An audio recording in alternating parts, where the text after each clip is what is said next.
Brenda. Yeah, you the pretty girl with the waggly tail. So, Bleach video. This one is, I think this should be the last Family Day Bleach video that I'll be doing for this year.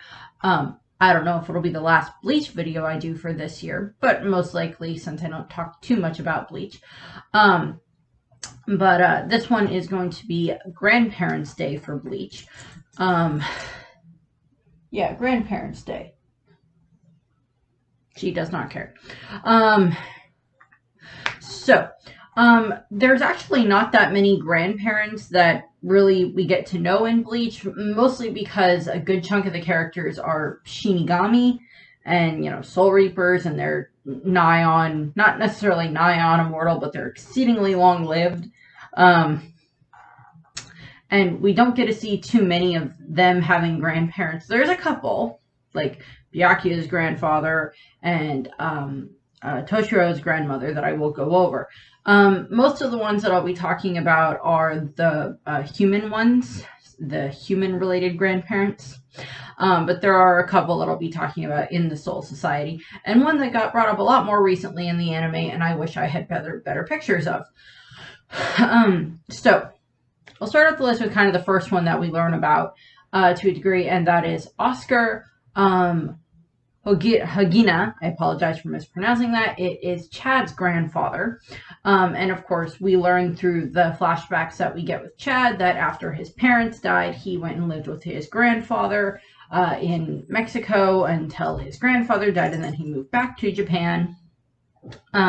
His Mexican heritage would appear to be on his mother's side of the family, given the fact that he does have a Japanese name. So it would be his mother's father that he stays with. And we know that during the time frame that Chad is there, he has lots of anger issues, which is very understandable when you lose parents, or when you lose people that you care about at a very young age. And if you don't have a good enough outlet to deal with it, it does build up. I'm very aware of this.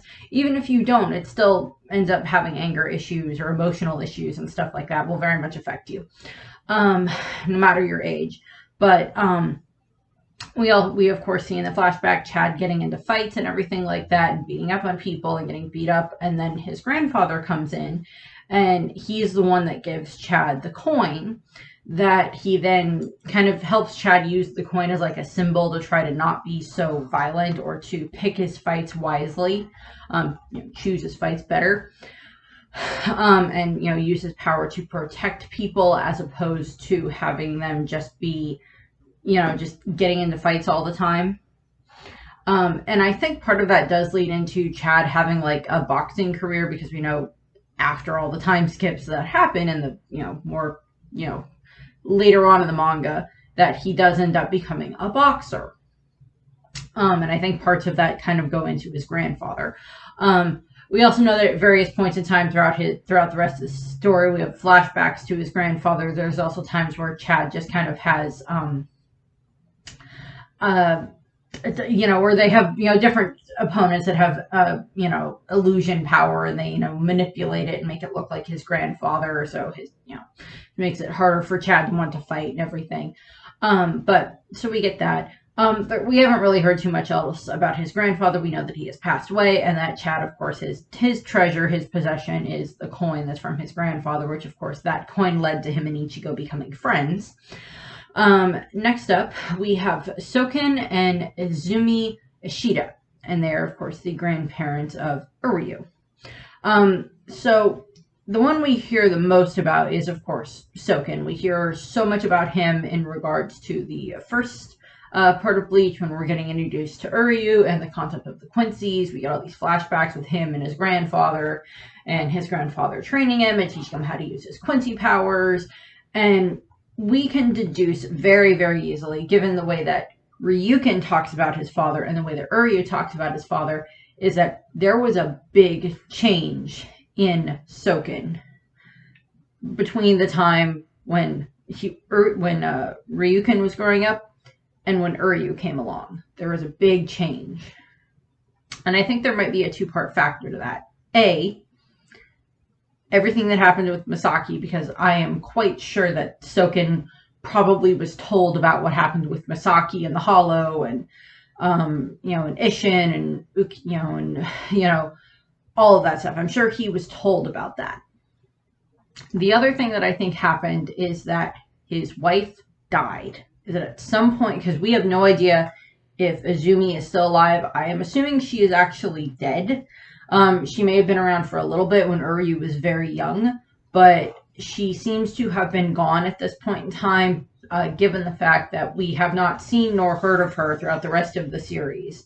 And she is only brought up in the Memories of the Rain arc, or whatever it is. Arc where we get the flashback with Ishin and Misaki and Ryukin and everything. That is the only place that we see her. And we know that she is very much this very strict matron of the Ishida household and everything. And if she was still around, I would assume we would have heard something else about her. So I am assuming she is most likely dead, and that I think losing her and seeing just the tatters of a relationship that Soken and Ryukin had, that Soken is like, okay, I am not going to let that happen between myself and Uryu. And that's where he makes this much better relationship with Uryu. I think Uryu may have met his grandmother when he was very, very young. As in, like, before we get the flashbacks with Soken and everything, with Uryu training to become a Quincy. And given the fact that, like, Ryukin holds the title of, like, the last Quincy and type of stuff. Yeah, again, that kind of leads to, like, Izumi is probably not around anymore. Also, Izumi and Soken's marriage was most likely an arranged marriage one, just the way that they were trying to set up with Ryukin and Misaki. So those types of arranged marriages within the Quincy's to keep, the bloodlines pure and stuff like that is probably quite common within the ranks of the Quincy's that were still within our world and not in the shadow dimension and the shadow realm where Yuha was. So Uryu and Soken's relationship is a very strong one, and it is one of the things that very much impacts Uryu's choices down the line. It's what causes Uryu to use his power to defeat Mayuri when they're in the Soul Society for the first time. We learn about that connection there. And later on, much more currently in the anime, not necessarily in the manga, but in the anime, we've gotten it where Uryu found Soken's journal and he read through it and he learned about Yuha and the Quincy's and all of this other stuff. And that's why he goes and joins the Quincy's. And of course, we know that he's going to betray the Quincy's. Pretty sure both Hashwald and Yuha are both like, yeah, we're both aware that he's going to betray us, but we'll see what happens. Hindsight and foresight kind of meet there in the end. And everything. So, and I don't think that Ryukin and Soken ever managed to fix whatever part of their relationship was still there. I think that was still very much gone, and very much unsalvageable in that regard. But yeah, Uryu at least had a good relationship with Soken, and part of that is coming full circle again with stuff that we're learning about Soken and everything. And given what we're probably going to get later on down the line, we might get a little bit more information about Soken through the rest of the 1,000-Year Blood War arc for however many more chords it has at this point in time. Next up, delving into the realm of the Shinigami side of things, because there's not really any other human grandparents that we're aware of. By a technicality, Ichigo and his sisters would have grandparents on their mother's side. Typically, they would have them on their father's side as well. But on their mother's side, both of Misaki's parents are dead by the time the story starts. And by the time she's living with the Ishidas in the flashback. So they do not know really anything about their mother's side of the family. And even if they did know anything about their mother's side of the family, they wouldn't know that they were Quincy's. Otherwise, they would have told them by now. Or they would have figured something out at that point in time. But delving into the realm of the Shinigami, the first one that I wanted to talk about is Toshiro Hitsugai's grandmother. So we see her pretty much only in flashbacks. We know that she kind of helped raise Toshiro and Momo, kind of looked after them and everything like that. And we know that the grandmother was affected by Toshiro's Ryatsu when it was awakening when he was a child, and that it was uh, Rangiku that pointed it out to him that your power is causing your grandmother pain because your Ryatsu keeps leaking out when you're asleep, and it's causing your grandmother pain because this is ice and it's freezing cold and everything. And that helps, that gets him to start training and everything like that. And again, we don't know if the grandmother is still alive. She may have passed away at some point in time. And whether or not she was his actual biological grandmother within terms of the Soul Society is left up for debate. She may have just been an older woman who found, an older soul literally an old soul, who found, Toshiro when he was a baby and then just decided to raise him, or she knew his mother, or some variation of that sense. Within the Soul Society, particularly out in the Rukon districts, there's not as much blood, doesn't mean as much out there within the souls that are just reincarnated into the Soul Society. And since it's so hard for them to find their own families, their actual families, their blood families from the human world, they end up making their own families within the Soul Society, which is a very reasonable and understandable thing to do.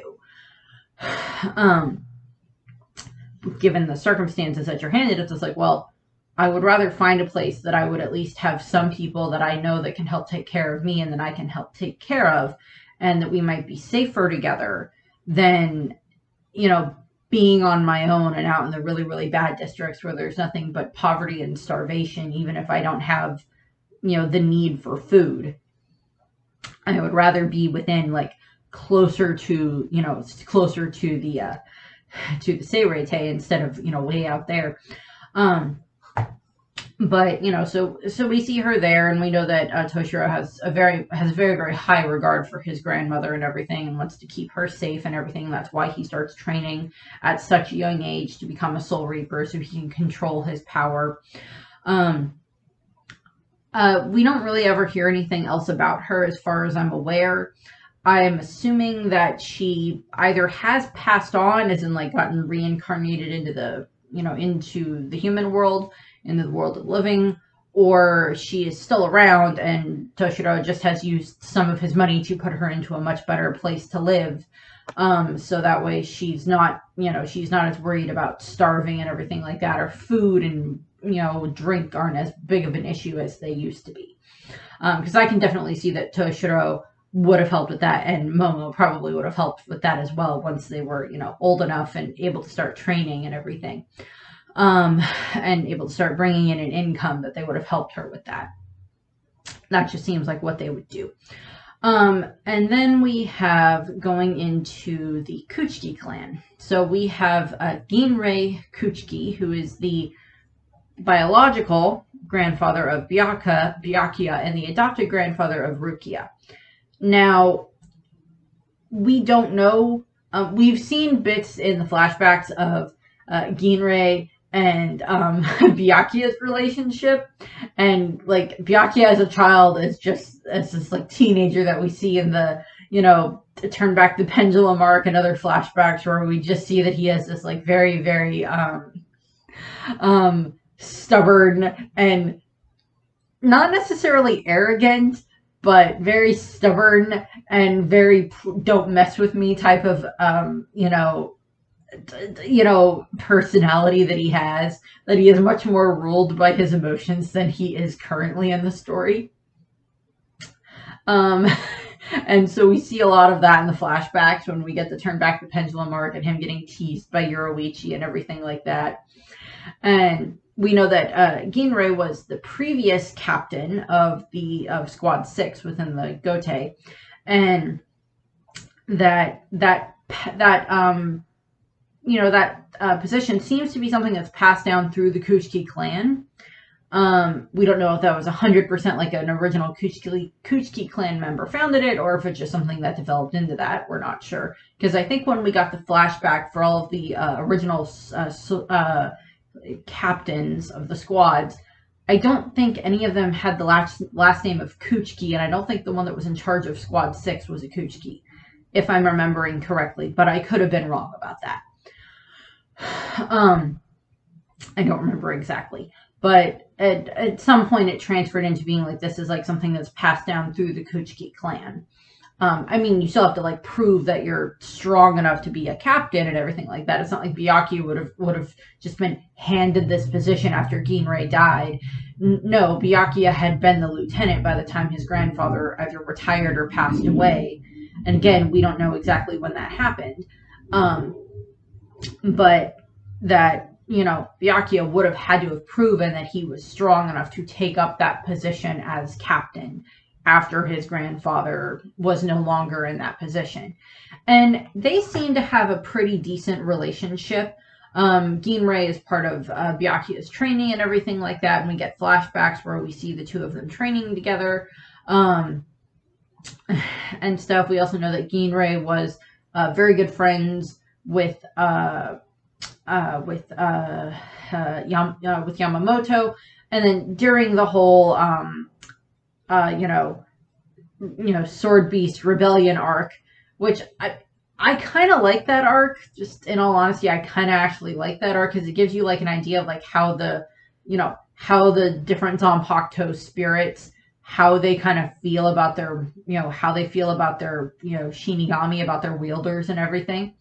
And it kind of gives you a little bit of an insight of that. Also, we get to see like just those relationships and get to see what some of that looks like, which then, pays off a little bit later.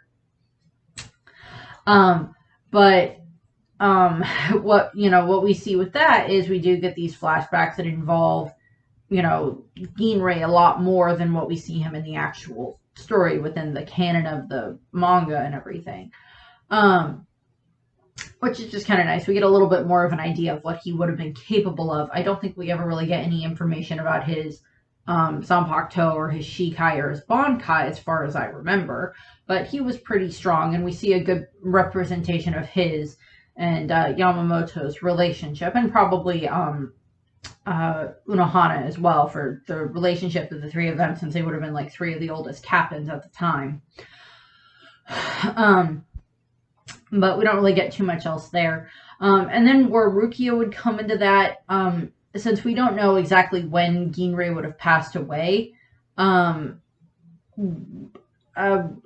we don't know if Rukia would have been brought into the family at that point already, or if he maybe knew, Hasane.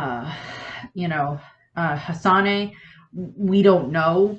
He could have known Hisane, and then Byakuya, and then he either, retired or passed away or whatever, and then Byakuya went and found Rukia and everything. But I'm sure Rukia knows about her grandfather, her adopted grandfather in that regard and everything.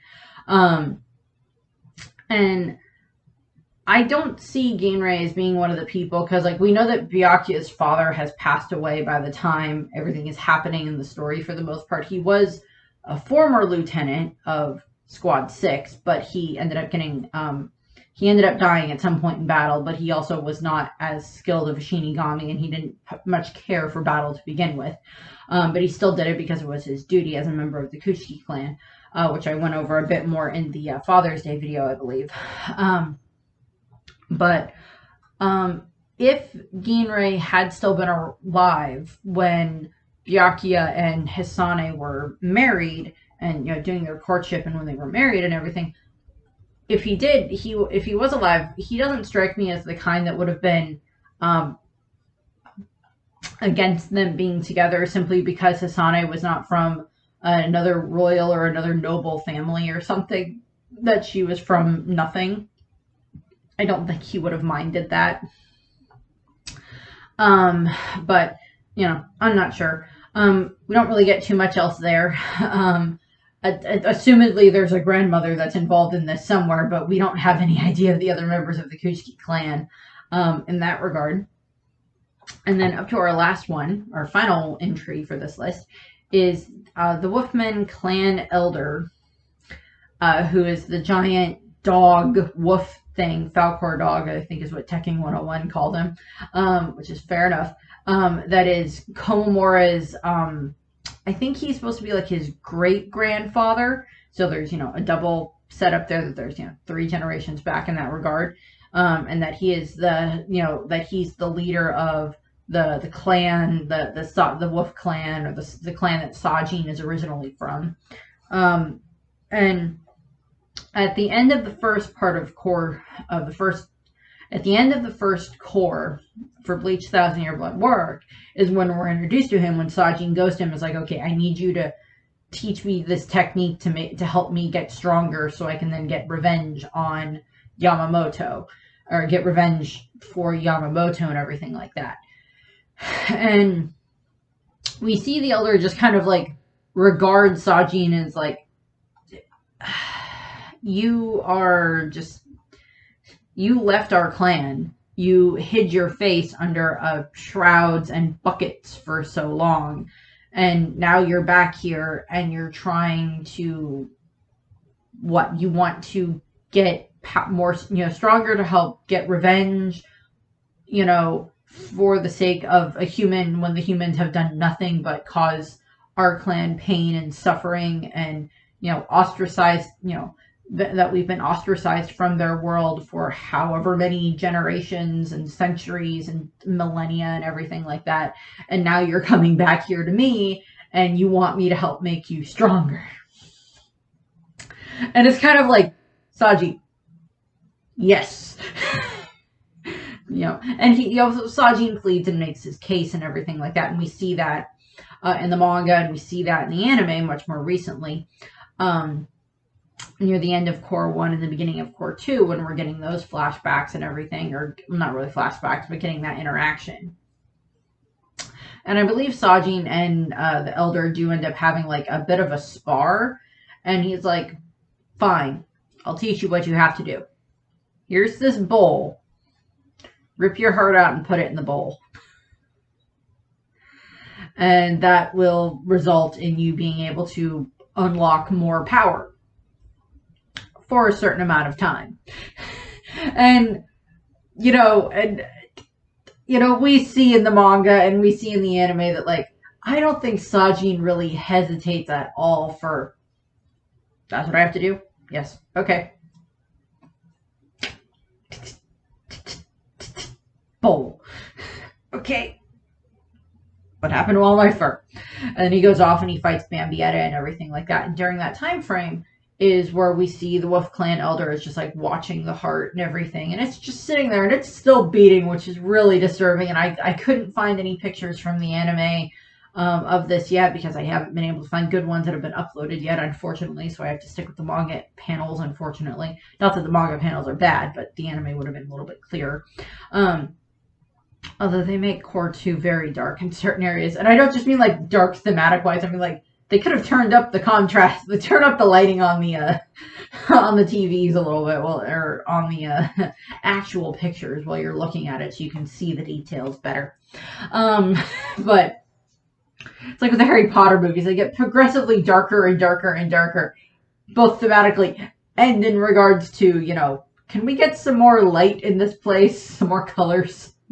Or the Batman movies do the same thing, where they just progressively get darker. But Sajin fights Bambietta and everything, and he is able to defeat her and everything. But, then he chooses, revenge, going to go and try to fight Yuha. And that results in him, of course, changing into, like, the actual wolf form, where Sajin reverts into an actual, like, wolf dog. And the Elder just kind of, the heart, just noms the heart and eats it. And I'm just like, oh boy. Assumedly the giant dog is still around. Sajin technically didn't die. He's possibly still around in, later on. But I don't think that relationship is going to be getting any better. It's just like, you ate my heart. I told you what was going to happen. You turned into a human after you ripped out your heart, and now you're a dog because you chose revenge. I gave you the warning. I read you the side effects that were included in this deal that you made. So yeah, there's that. There's all that. But we don't really get too much else there. I don't know, maybe they'll do something additional in the one of the other cores down the line when we're getting some more information about that. But I doubt it. I forgot to mention the fact that Ishin is also a grandfather at this point in time, given the fact that, you know, Kazui is a thing.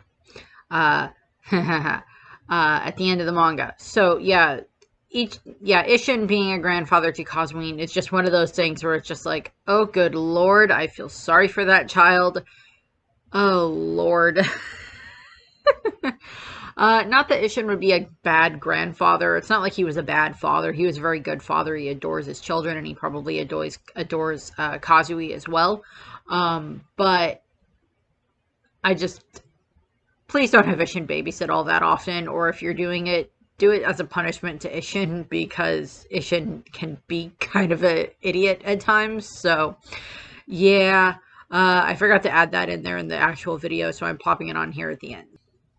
And there's not really any other Bleach grandparents for me to talk about. I mean, by a technicality, yes, Uryu would have grandparents on his mother's side, on Katagiri's side, that would have been, you know, either both of them were mixed blood Quincy's, or one of them was a Quincy and one of them was a regular person, or some variation of that. And then even in regards to Chad, as I said, it's like his grandfather that we meet, Oscar, is from his mother's side of the family, given the fact that he does have a Japanese name, that, you know, that Chad Yasutaro Sato, that, you know, his,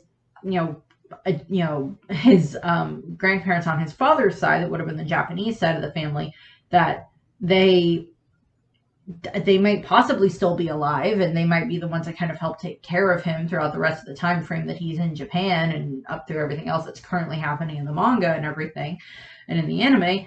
You know, that could have been something that, you know, they were the ones that took care of him, but there's not really anything else there. We know nothing about Orihime's grandparents. I would assume that they may not have any form of a relationship with her, given the fact of the poor, horrible relationship that her and her brother had with their parents, and everything that I've gone over multiple times in those videos for Brother's Day, Sister's Day, Mother's Day, and Father's Day, for going over the Orihime and Sora stuff. As I said, for Ichigo, technically there would have been grandparents on their mother's side, but they're dead, so they wouldn't have any relationship with them anyway. And then when in regards to, you know, Ishin on, you know, that side of the family, on the Shiba side of the family, you know, given the fact that, like, Kukaku is currently the head of the Shiba family, their parents are most likely dead. And even if so, you know, Ishin was from, like, a branch family, or, like, was the uncle on that, you know, in that family, as opposed to, like, you know, whatever. But, you know, so we don't know exactly what's going on with that side of the family there. I know there's so many fanfics. Well, they will make Yamamoto Ishin's father, and therefore he's like Ichigo's grandfather, and I'm like, sure, fine, go with that. Not like that wouldn't have ever been brought up at all in the actual series, ever, had that been the case. But, you know, there's not really that many grandparents that get brought up in the actual story. So there's not really anything else there. I was trying to think if there are any other grandparents that ever get mentioned. I'm like, I don't think so. I think one of Ichigo's sisters, I don't remember if it's Yuzu or Karin, that mentions something on, like, one side of the family in regards to, like, a cousin or whatever. But those are memories that were manipulated by the Book of the End guy in the, you know, in the Fullbringer arc, that were manipulated by him. So again, I don't know if that means anything. So there's not really anything else there in regards to that. I mean, by a technicality, like, in regards to, like, Yoruichi and her brother, that, you know, their grandparents, you know, on the, you know, on the Shihoan side would have been, like, the former leaders of the clan as well, going back however far. But again, we don't know anything about them beyond that. So that's what I have. I thank you very much for watching. I hope you enjoyed the video. If you have your grandparents near you or so, please make sure that you tell them Happy Grandparents' Day. Or if not, just remember your grandparents. Remember the fun memories you have with your grandparents. I will be hopefully seeing my grandfather on today when this goes up. Because it'll be a Sunday and I'll have seen him at church because my dad and I take him to church and everything. So I'll get to see him there and everything. And it's just nice spending time with him that way. And also I had to take him to Bible study earlier this week. So that was a little bit of extra time that I got to spend with my grandfather. So that's what I have. I thank you very much for watching. I hope you enjoyed the video and I hope you have a nice rest of your day. And puppy. Brenda, can you say goodbye? Can you say goodbye to the camera? Yeah, I know. You're a pretty girl.